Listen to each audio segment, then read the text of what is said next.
Ассалаумағалейкум туғандар, қандайсыздар? Назарыңыздарда қайырдан эле базар жоқ каналы. Бүгін сіздерге туғандар Арча Бешиктен бир сатылуучу көргөзмөкчүмүн. Биринчи болуп баруу жолун түшүндүрөйүн. Мен турган жер Южный магистраль жана Садыбакасов көчөсүнүн кесилишинде турам. Ошол жерден сиздер өйдөнү карай бир аз жүрөсүздөр. Садыбакасов көчөсү 7-даректе сатылуучу үй жайгашкан туғандар.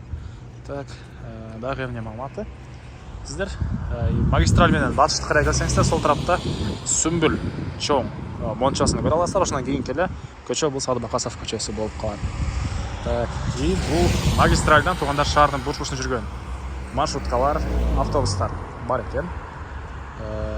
Эми калган маалыматты мен сатылуучу үйгө жетип берейин туғандар. Мынакей туғандар келүү жолун түшүндүргөнчү, бүгүнкү чыгыштагы сатылуучу үйгө да жетип келип калдым. Бул Юзун көчө тараптан көрүнүшү дарек. Арча Бешик, Садыбакасов көчөсү 7-үй болуп калат туғандар. Так, участогы 4 соток, эң эле түштүк чегара бул жерден башталат. Пультмен ачылып чалган дарбаза, бийик забор, калиткасы жана түндүк чегара бул жерге чейин. Көчө тарапташында бийик забор, ылдый тарабы сары таш менен жасалган. Үй деле жаңы эле бүтүрүлгөн. Азыр көчөдө анча-мынча курулуш материалдары сыртта турган үчүн ага көңүл бурбайсыздар. Жол мынакей кенен ушундай асфальт. Южный магистральдан өйдө карай келсеңиздер, сол тарапта бул үйдү көрө аласыздар. И дальше келсеңиздер, мынакей бул жагында балдардын аянтчасы бар экен. И бул жакта мынакей табият тоолор баары көрүнөт. Жакын жерде мектеп, садик и медресе, мешиттер баары бар тугандар. Бул тарабы так Баха, Шералиев көчөлөрү, бул жагы Чортекова көчөсү болуп кетет. Андан ары мынакей бул коросу, алды тарабы мындай брусчатка болгон. Үй жаңы эле бүтүрүлгөн.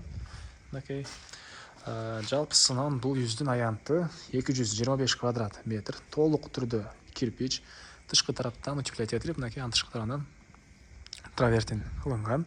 Бул тараптары сары таш менен жасалыптыр туғандар. Негизи кирүүчү эшик бул жакта, барбекю, очокканасы, очоктор и подвал. Подвалда чоң бош бөлмө и газовый котел орнотулган. Жалпысынан 225 квадрат метр.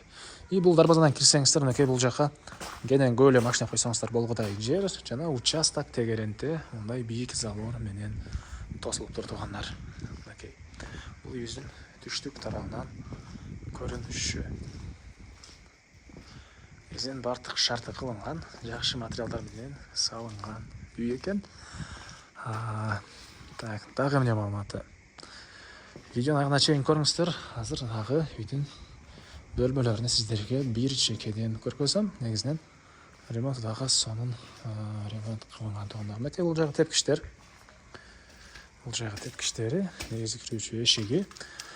Айта кетчү нерсе, документтери боюнча кызыл китеби дагы, техпаспорту, бардык документтери ээсинин колунда.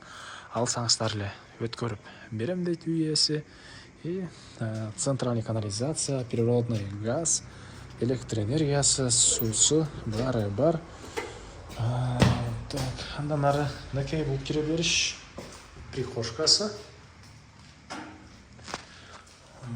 Бул жерден калган бөлмөдө киргендер оң тарапта, бул жерде өзүнчө ажаткананын чакан бөлмөсү жайгашкан. Үйдүн ички тарабы ажатканасын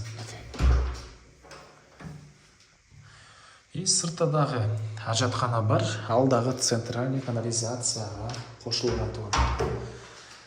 Так, андан ары мынакей киргенде бул жерде холл жайгашкан. Мынакей ушундай холл көрүп турганыңыздардай ремонт, түштүк тарабынан, күн өткөн тарабынан чоң-чоң терезелер. Мынакей бул жерден даже үйдүн ички тарабынан тоолор деле көрүнөт экен тугандар. Негизи Арча Бешик Бишкектин жакшы райондорунун бири тугандар. Холл. Так, бул жерде телевизордун жайы окшойт, ТВ зона. Анан кире эле холлго сол тарапка карай бурулсак, кухнясы жайгашкан. Мынакей бул кухнянын көрүнүшү, газдын трубасы киргизилген, батыш тарабынан терезе. Тургандардай ремонт, полдору керамогранит экен. Кафель эмес, керамогранит. Жана айткандай отопление, теплый пол, водяной теплый пол. Азыркы учурда деле мына кыш айы келип байкап көрсөңүздөр болот. Үй жылуу туугандар. Үй жылуу. Бул жерде зал жайгашкан. Ушундай эки эшиктен киресиздер. Залдын көрүнүшү. Түндүк тараптан терезелери. Көрүп тургансыздар, ремонт туугандар мынакей.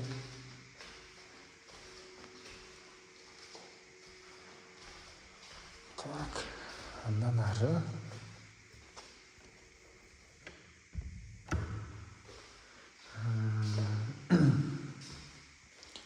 бул жагында мондай бир бөлмө. Түштүк тарабынан терезе орнотулган.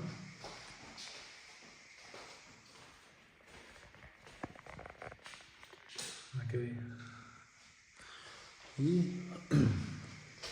Андан ары мынакей дуалдарга бой, полдор бардык бүркүнүктө ламинат. Водяной теплый пол. Так, бул жерде мондай коридор, бул коридордон калган өмүргө өтүп кетип алабыз. Бул тараптан кирген коридор деле мынакей кенен коридор экен туугандар. Оң тараптан бир шекеден көзөбүз баштайын. Бул жерде мондай спальня бир бөлмө, түштүк тарабынан терезе, мына көрүп тургансыздардай ремонт. Өзүнүн санузелі да бар экен.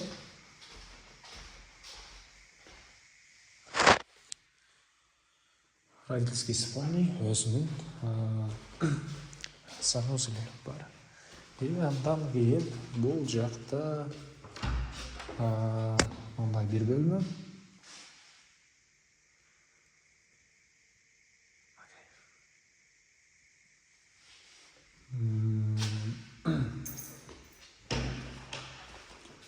Бул тарабында болсо дагы бир бөлмө туугандар. Жана айткандай, жалпысынан 225 квадрат метр болгон чоң үй туугандар. Уже дагы бир общий санузел. Көрүп тургансыздар, ушундай ремонт, вентиляциясы, форточка. Негизи үй көпчүлүгүңүздөр эле жаккан болсо керек. Эми силерге коргосуну дагы көргөзөйүн туугандар. Мен карасалдуу жайдан коргосундамын туугандар. Андан ары так, дагы эмне калмат? Бул тарапта очокханасы. Очоктору менен мынакей барбекю ортосунда. Бул жакта брусчатка болгон. Жана айткандай, жаңы салынган үй. И бул жерге түшсөк, подвал. Подвалда да бир бөлмө. Ушул жакта котел жайгашкан, газовый котел. Водяной теплый пол туугандар. Подвалдын көрүнүшү.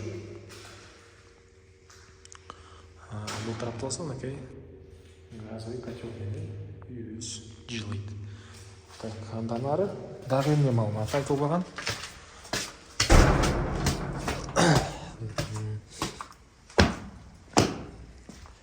Айтылган бир эле баасы калды окшойт. Бул үйдүн баасы $218,000 сурап атыптыр. Үй ээлери. Анан дагы сүйлөшүү болот. Эсинин номери экранда жана описанияда эсител деп жазылып турат туугандар. Анан бул видеону сиздер достор менен, группалар менен бөлүшсөңүздөр, бул үй ээсине ушундай үй издеген адамдарга чоң жардам берген болосуздар. Анда мен сиздер менен коштошом. Кийинки чыгышка чейин туугандар. Саламатта калыңыздар.